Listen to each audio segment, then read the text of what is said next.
Nope, I didn't start the morning with that much energy. No way. Mama needs her go-go juice. And what am I doing in Waco?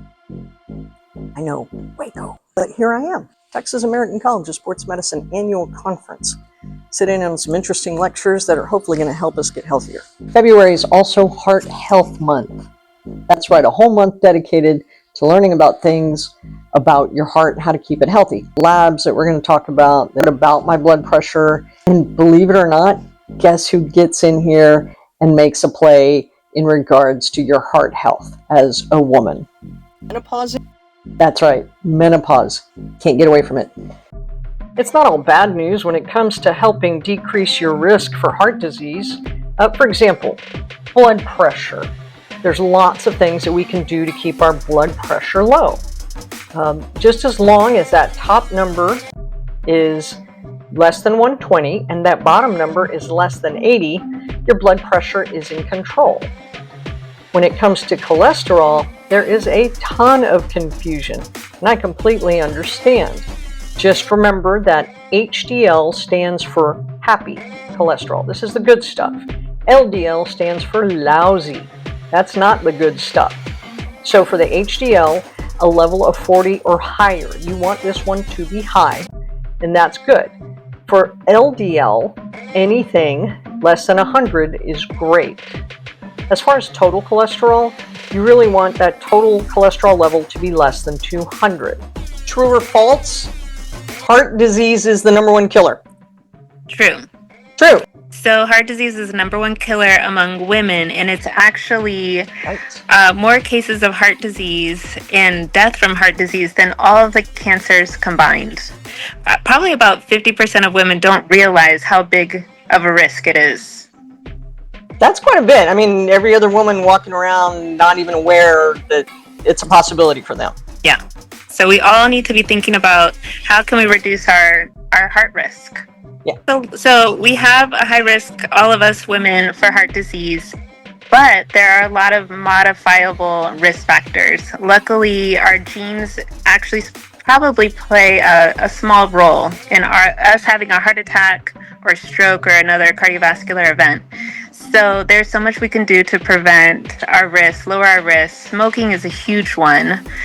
Being sedentary, now they say that's the new smoking. And so just moving our bodies, which I know you talk a ton about, we got to move more. I tell my patients if they're, if they're tracking their steps, 3,000 or less, you're sedentary. You're not moving. You need to bump that up. We need to aim for 8,000, 10,000 steps a day. That what we're eating is another big one. We can't out-exercise our diet either. Yeah. That's just the bottom line. I love exercise, but you cannot ignore what you're putting into your body. That is where we get our fuel and our nourishment. We're not exercising to eat. We're actually fueling our activity. So.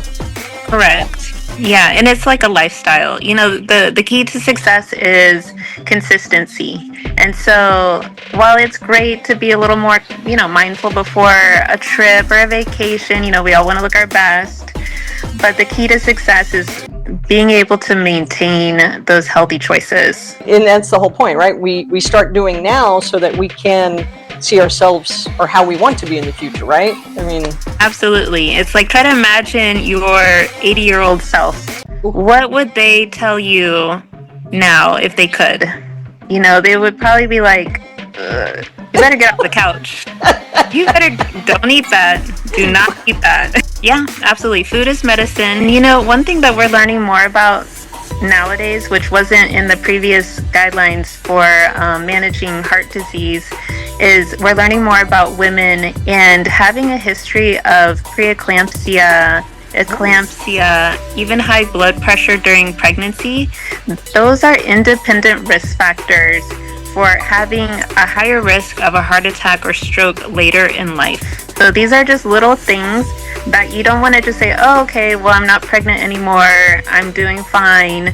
No, unfortunately, you do need to keep a really close watch on your blood pressure, your cholesterol levels, and make sure that you're doing everything you can to reduce your risk. So yeah, women and menopause, whether they are going through it, postmenopausal, Are they at higher risk for any heart disease? After a woman passes through menopause, either naturally or because they had a hysterectomy, ovaries were removed, there is a lot of evidence that does show that over time that can increase their risk of heart disease.